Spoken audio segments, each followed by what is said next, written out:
stoisko JBL Professional na targach w Barcelonie.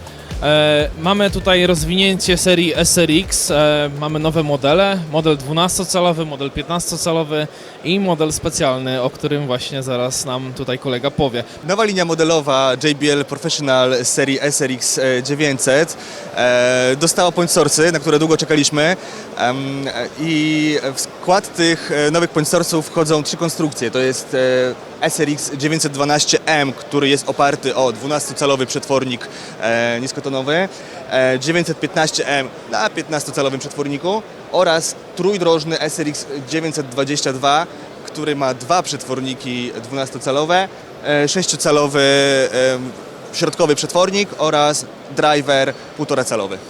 Producent przewidział użycie tych dwóch modeli, które również mogą być łodziami właśnie w różnych sytuacjach. Są presety dedykowane do trybu pracy. Dokładnie tak. Opowiedz proszę o tym.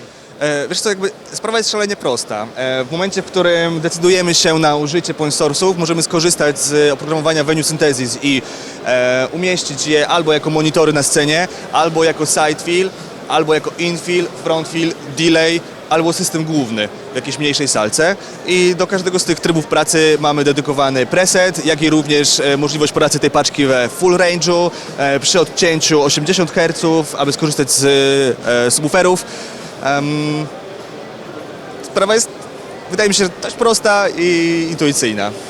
Za to ten gość specjalny dzisiejszych targów, do jakich sytuacji mógłby być idealny? Ja myślę, że ta paczka idealnie sprawdzi się w pomieszczeniach, w których gramy 20-25 metrów. Nie zawsze musimy używać systemów typu line source, szczególnie, że systemy liniowe cechują się szeroką propagacją. W przypadku gamy JBL-a jest to 120 stopni, 105, tu mamy 90/60, więc w tych małych pomieszczeniach ta zawężona propagacja, jak i również kompaktowy rozmiar, to jest coś absolutnie wystarczającego. To jest konstrukcja trójdrożna, także moc, która osiąga, max SPL, który osiąga, czyli 138 dB SPL. W dodatku jest to wartość zmierzona w komorze bezechowej, nie obliczona ze skuteczności, także...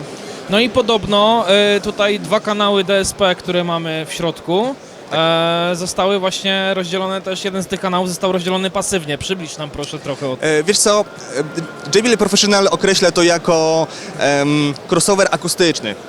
To jest nic innego jak to, że mamy dwa kanały wzmacniacza. Pierwszy zasila dwa przetworniki 12-calowe, drugi zasila przetwornik średnio tonowy, jak i wysokotonowy, ale one są podzielone pasywną zwrotnicą. Przy czym, aby osiągnąć płaską fazę, dobrze zespoić, zgrać te przetworniki ze sobą, został zastosowany FIR niskolatencyjny, nie mamy do niego wglądu, dostępu, ale zwyczajnie to działa i sprawuje się. W serii VTX ten zabieg jest stosowany od dłuższego czasu, w przypadku dokładnie A8.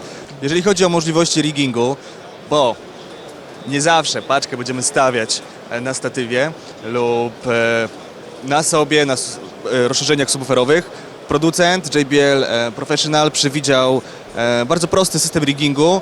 Mamy do dyspozycji ramę, która zarówno może służyć do wieszania systemu do kratownic, jak i również po odwróceniu jej możemy postawić system na sztycy.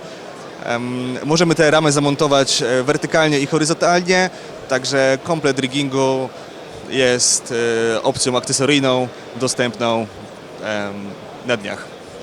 Kiedy dostępność i testy?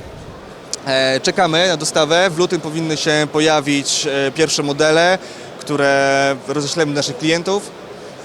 Także super. Produkt jest gotowy i na czekamy dniach na będzie można dostępność. go usłyszeć. Dzięki. Dzięki.